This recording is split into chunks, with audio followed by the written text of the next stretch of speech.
नमस्कार, NMF news पर आप सभी का बहुत स्वागत। मैं हूं आपके साथ अभिषेक पुंडीर। 26 सितंबर 1932 में जन्मे भारत के पूर्व प्रधानमंत्री मनमोहन सिंह का 26 दिसंबर की रात को निधन हो गया।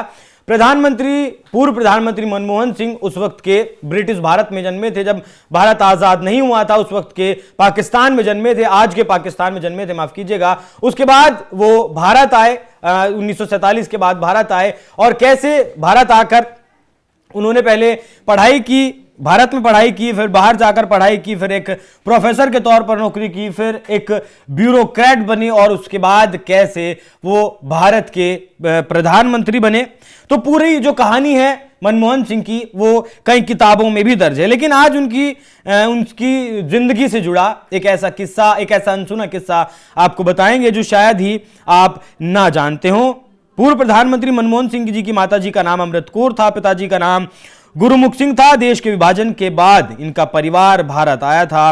1952 में इकोनॉमिक्स में उन्होंने बैचलर किया, 1954 में मास्टर्स की डिग्री हासिल की। इसके बाद उन्होंने 1957 में कैम्ब्रिज यूनिवर्सिटी और 1962 में ऑक्सफोर्ड यूनिवर्सिटी से पढ़ाई पूरे करने के बाद 1966 से 1969 तक वो यूनाइटेड नेशंस के लिए काम करते रहे। दिल्ली स्कूल ऑफ इकोनॉमिक्स से जब उन्हें ऑफर मिला, उसके बाद वो भारत वापस आए और फिर एक प्रोफेसर बन गए।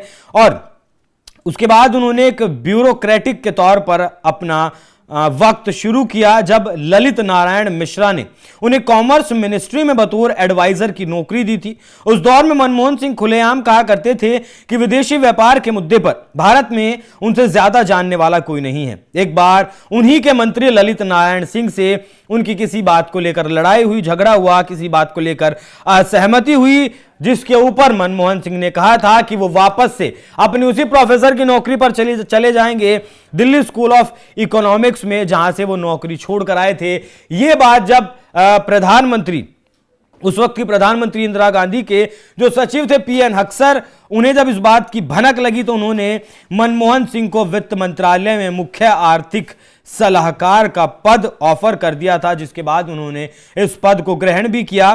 तो इस तरीके से ऐसा कहा गया कि एक मंत्री से लड़ाई उनके लिए एक प्रमोशन लेकर आई। वहां जाकर आर्थिक सलाहकार जब वो बने तो उनकी नीतियों को और प्रभावी ढंग से देखा गया, जिसके बाद आपने देखा किस तरीके से 2004 से 2014 के बीच देश के प्रधानमंत्री रहे, 2 टर्म प्रधानमंत्री रहे मनमोहन सिंह। इसके अलावा मनमोहन सिंह ने 1970 और 80 के दशक में भारत सरकार में भी बहुत अहम जिम्मेदारियां निभाई। 1972 से 76 तक चीफ इकोनॉमिक एडवाइजर, 1982 से 85 तक रिजर्व बैंक के गवर्नर और 1985 से 1987 तक प्लानिंग कमीशन के मुखिया वो रहे थे।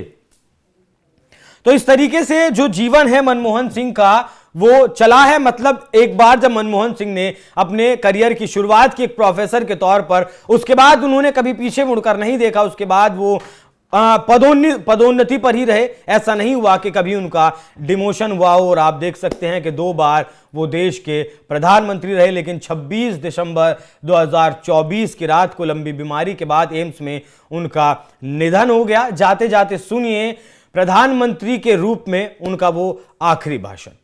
My fellow citizens, I address you today for the last time as Prime Minister of India.